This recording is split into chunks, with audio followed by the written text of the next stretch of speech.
Hey folks, thanks for stopping by. If you're watching this video, you're probably interested in how you can maximize the health of your earthworms in your worm farm for maximum health, maximum most beneficial vermicompost, and their castings. Follow along and I'll show you how I do it. So what I've got here in front of us are two plates. One, that's just shredded cardboard and paper. The other one, that is what your worms want to eat. Now, a lot of folks will use the shredded cardboard and paper as bedding. It's not food. Okay, yeah, it is food. The worms will eventually eat it. But they need the bacteria and the bio inside of the bin, inside of wherever you have your worms, to break it down first. This has got a lot of biology already in it. This is sifted cow manure that I get from a dairy farm. All the stinky stuff has been squeezed out. Basically, it's just the what the cows ate, and there is a lot of manure in it also, but it doesn't smell. It smells like earth. Leaves. Well, that's what worms eat in the wild. High fiber, high carbon. Lettuce, tomatoes, bananas, there's apples in there. I use, and I'm going to make a video on how I make my vegetables for them. And pumpkin. Worms love pumpkin, watermelon, any kind of squash. They say worms don't really have taste buds, but I'll tell you what, studies have been done, and this is one of their favorites. So what we're going to do is we're going to dig in on how all of these things are beneficial to your worms, and what we're really going to do is show you how to get the maximum benefit from what you feed your worms so that they can be the best that they can be.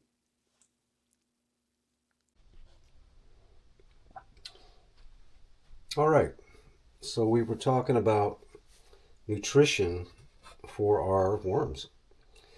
This is how I do it. Now, I'm not telling you this is a how to do it. I'm telling you how I do it. I believe that the more varied the diet of the earthworms, the better castings that they're going to produce. So I shred up my lettuce, my tomatoes, my banana peels, my squash, pretty much anything that's living. This is what I consider a living food compared to shredded newspaper, which is kind of like, well, a dead food. You think about it, if all you ate all day long was McDonald's or gruel, you're not going to be real happy and you're not going to be very productive. However, when you feed your worms a varied diet of good things, nutritious things, they're going to be happy. And here's the real key to it. Bacteria. And the bacteria breaking down all of this variety produces what can only be described as good stuff for your food that the worms eat, because they don't have teeth. They're not chewing this up. They're eating the bacteria that is eating this, and that's where they're getting their nutrition from. So what I do is I mix this all together, and I've got one other thing to add to this. Now, one of the other little helpful tips that I've got for this. Oh, wait a minute. All right, this is going to cut easily. I wasn't sure how easy this squash was going to cut, or pumpkin, or whatever. I just lost my train of thought.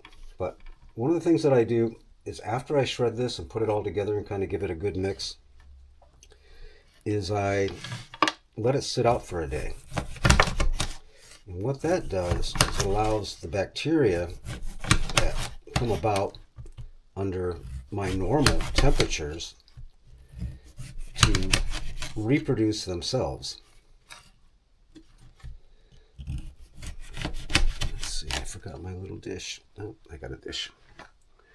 One of the things that I don't like to do is to add the seeds, because if you add the seeds, the worms really aren't going to eat them, but those seeds are going to sprout. Now I cut this into small enough chunks. Now you don't have to do this. You could just throw this whole thing in there whole, and the worms are going to eat it. But I like to chunk it all up and mix it in with the rest of this so that the worms can get to it. No, the bacteria can get to it a lot easier, a lot faster.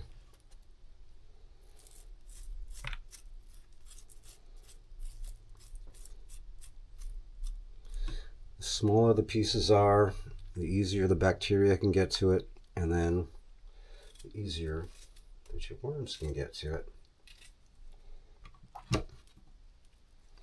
This is really the magic of good nutrition for your worms. A variety and small enough pieces that it's not going to sit in the food and go aerobic and heat up. This is going to give your worms the nutrition that they need quickly. Now, speaking of quickly, there's what's called fast food and slow food when it comes to feeding your worms. Pretty much everything I've got here is a fast food. Your lettuces, your banana peels. Now the apples, you know, I do like to mix some hard fruit in with it. They take a little bit longer for the bacteria to break them down, and I think they're a little bit, I don't know, let's just call it, it takes them a while to get to it. I've seen apple cores that sat for a long time inside of my worm bins. You know, the worms were definitely working it. They were definitely eating it. The bacteria was definitely working it.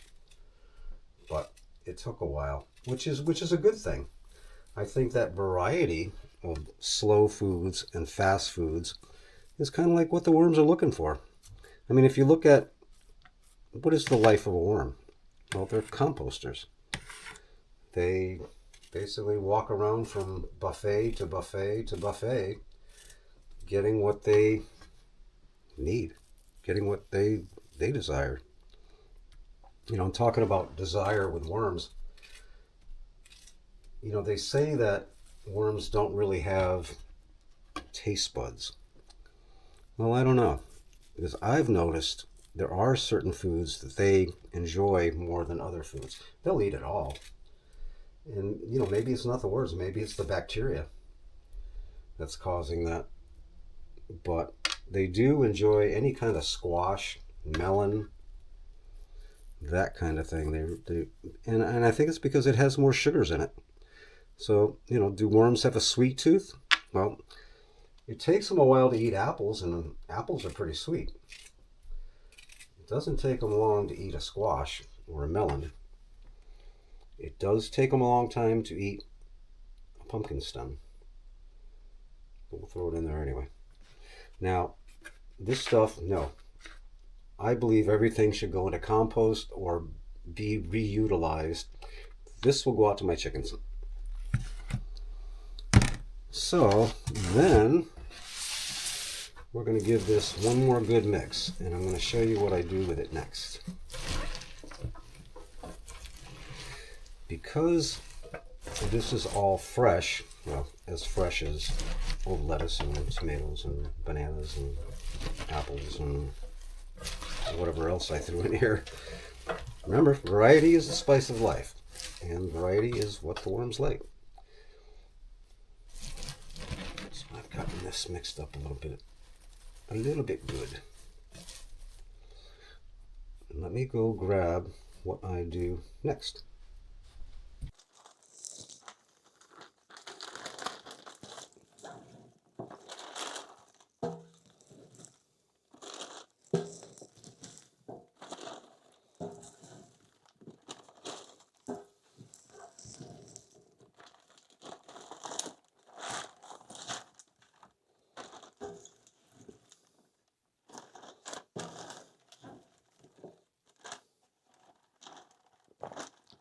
What's up, puppy cat? What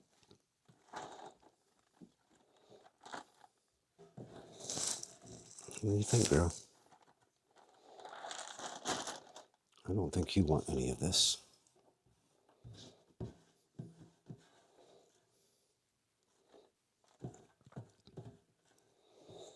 All right.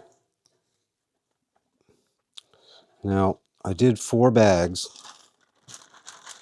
of this from this pan, and that will be, for my amount of worms, 1 feeding. Now, I'm going to show you in a moment how this looks after it's frozen and how it's going to go into the bins. Okay. Wipe it through right there. Get all that junk out of there. And when you bag it up, press it down, get a lot of that air out of there.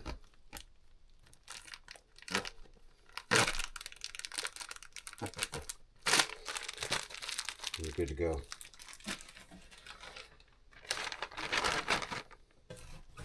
And I'll take you down in a minute and I'll show you my freezer.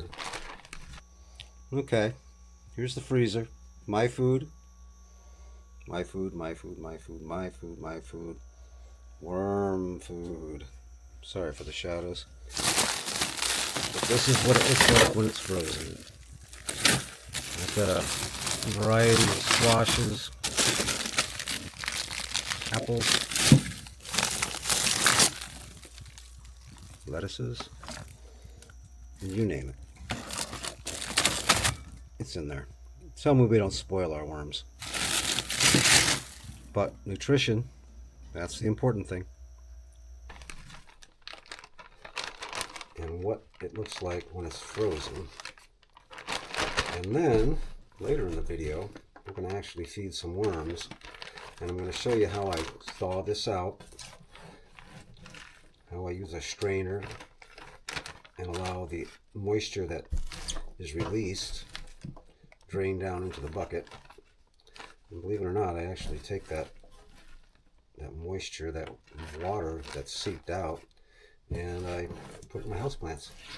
And it works.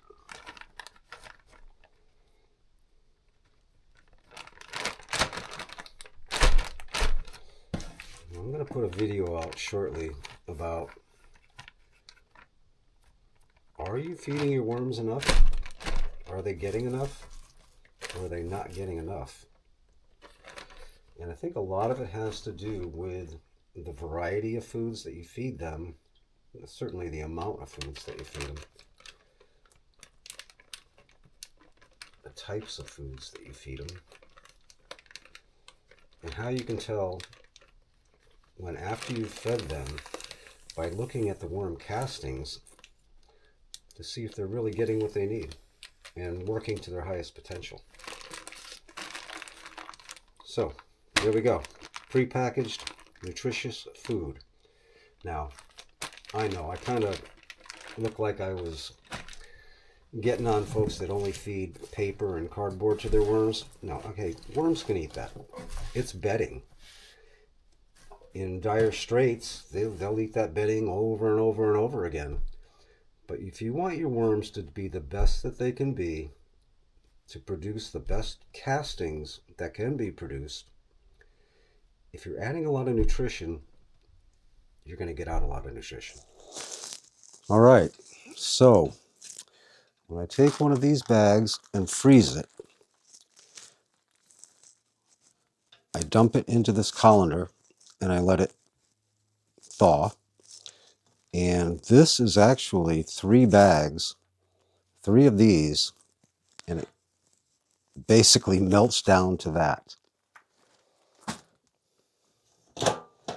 Now this has got everything that we talked about before, the bananas, the apples, the kale, the you name it. It's in there.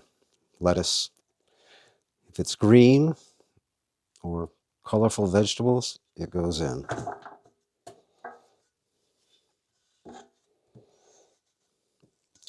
Nobody said worm farming was a clean job, and you can tell. But look at the difference between before, when it was filled up, and now. The cell walls broke down, released all the moisture. I drained the moisture through here. That water will go to my plants. But I'm going to add a couple of other things into here that I think is really, really important. Now, this is moist, wet. So I'm going to add a couple of other things. Now, I didn't put a lot of squash or pumpkin into this mix, so I'm going to add some now.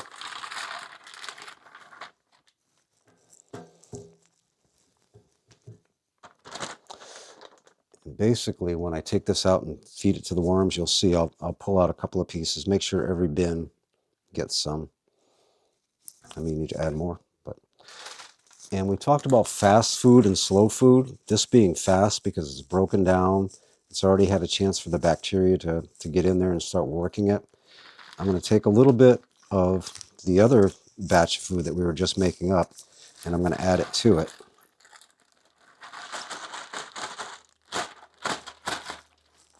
See that? This is why you need to wash your bags afterwards. It just gets all gunky and stuff. And here's my, I won't call it a secret ingredient, but here's something that I really think helps a lot.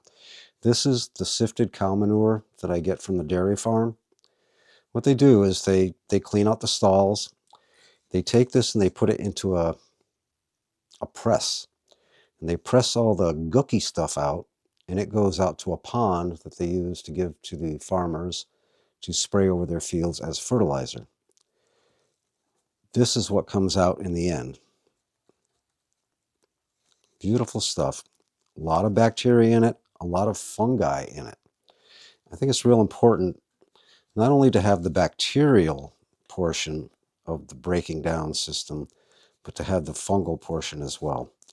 And I will tell you, I use this, and I'll put a video out about that, in my worm bedding, my initial worm bedding. And the worms, I mean, that's what worms like. That's what they live in. They love it. And we'll give this a good mix. Now again, the initial lettuces and greens that were in here, pumpkin and all that, were very moist.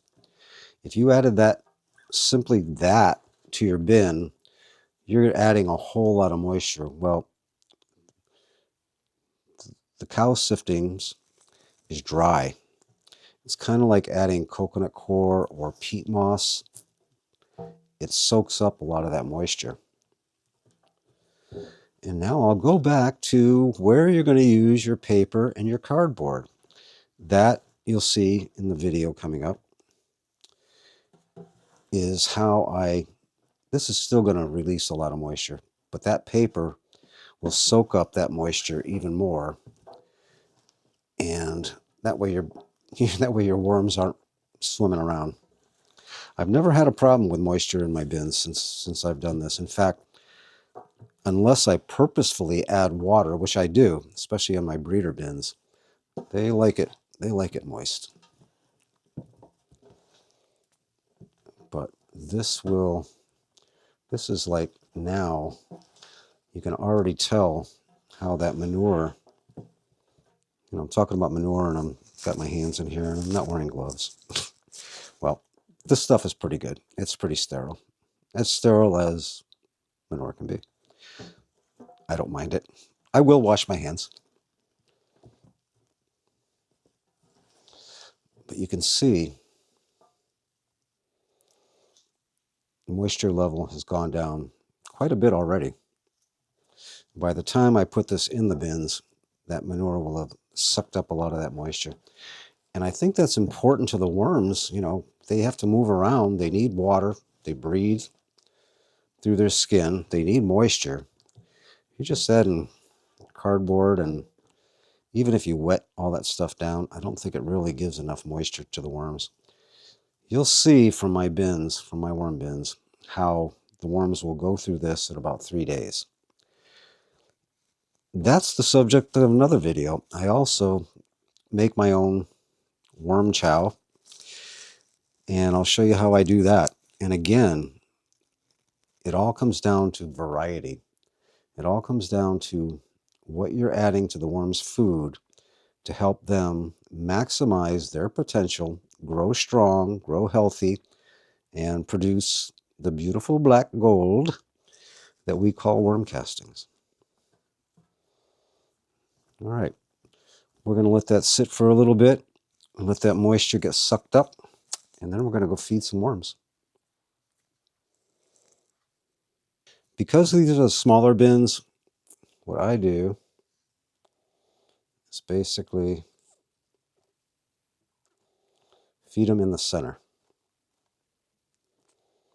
Now you'll notice this bedding is moist. They really, really need to be turned. But I don't like to do that too much because I think the worms actually, they figure it out. And even if it's moist, they know where they're going.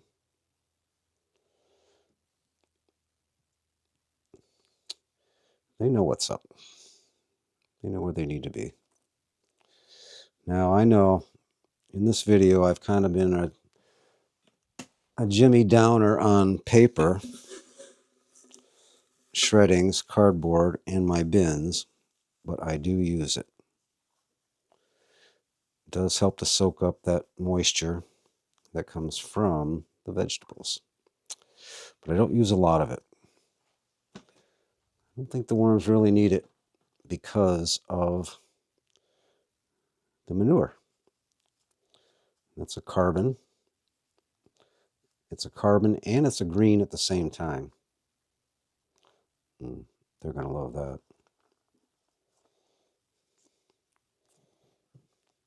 You'll also notice I don't put any dry food in here. I don't add any eggshells or azomite. And the reason for that is because I add that in my dry bedding or my dry food that I put in 3 days from now. Now you can see this stuff is just like perfect. The worms are going to love that. And talking about fast food, this is fast food. The celery stalks, that's a slow food. It's going to take them a while, but you can see they're already in there. They're digging in. The leaves that I put in here, we're going to go into that a little bit further in another video that I do. I do use broken up leaves, shredded leaves. I also use ground leaves. By ground leaves, I mean I put them in a blender and I grind them up into not like you would do for your dry food, for your worm chow, but really kind of just a ground up bunch of leaves. And it'll cover all of this. And think about it. Just like we cut this up so that the bacteria and the worms can get to it easier. Well, when you take the leaves and grind them up, they can get to that faster too. So, don't need to add any water to this. It's definitely moist enough. I like that. Worms like that. Everybody likes that. It's winter time. My furnace, my wood stove, all of that is on. It does take a lot of the moisture out, but I'm still going to use the plastic covering to enable the moisture to stay in there for the most part. Okay, folks, if you have any questions on this, there's going to be more to this video, I'm sure. But if you have any questions, comments, please feel free to leave them down at the bottom. This is Jim, Cedar Song Farm, apiary. I raise bees. We'll have beekeeping videos coming up soon. Well, it's wintertime, not a whole lot. Maybe videos I took during the summer. And the wormery.